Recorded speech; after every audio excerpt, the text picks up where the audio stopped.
I always knew that I was cut out to do something different. I didn't relate to the circumstances and the people around me and their view of what life was. He was doing things over in England that I admired. That cold environment, that hardcore approach, the grungy, torn-off sweatshirts, sweat dripping, the old school headbands, the old equipment, half of it worn out. You look at those pictures and you're like, man, if this guy's doing this and creating that body with this, it tells you what kind of spirit, what kind of thought process he's going through, because he's going to make it work. What I had was my feet firmly on the ground, training in this dungeon, which is what got me to that place. Mr. Olympia should be a standout. It's not about being a little better than the other guys. You have to stand out.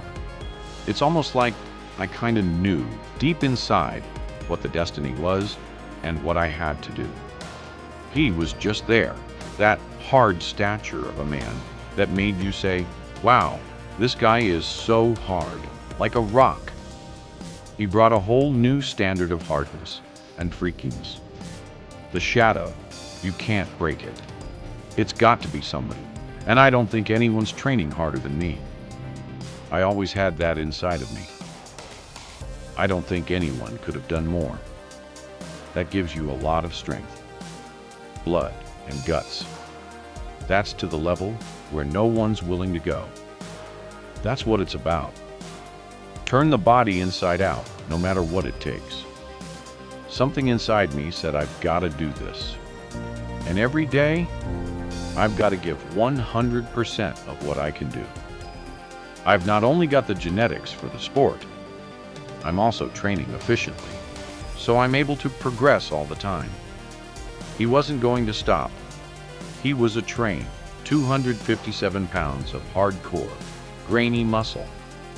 And every time you saw him, he was just blowing up, getting bigger and bigger. He took the game to a whole new level with that bat. I preferred that people didn't know anything. I wanted to be like an enigma in the back of their mind. I'd be training, and nobody knew what was going on. I was working day in, day out, all year round to improve my physique. So when I popped up, people would say, wow, what happened to this guy? Because they hadn't seen me all year, so they would see the improvement. Instead of getting comfortable and relaxed, I stayed hungry. Mentally, I was still there. My competition was trying to beat last year's model. Ladies and gentlemen, the reigning Mr. Olympia, Dorian Yates. He trained to be that way. Hard, heavy, intense. His conditioning was second to none. People think they train hard. They have no idea what intensity is about. Guys would tell me, we went the extra mile because we were chasing you. We knew you were pushing all the time, so we had to keep pushing. We had the shadow looming over us. It was all business. They'd say they couldn't stand too close to me because it was like a force field. Dorian Yates went on stage with an absolute feeling of indestructibility because I knew I'd done it. People could feel that. He walked out on stage, stopped, turned, and it was over. He was so far ahead of everybody. He had the heart of a lion, and I doubt if anybody trained harder than him. I just took it 1 year at a time. As long as I was motivated, improving, and enjoying the sport, I would keep going. Every year, I improved and got better. Front and back lat spread. Even if I was out of shape, nobody could come close on those two poses.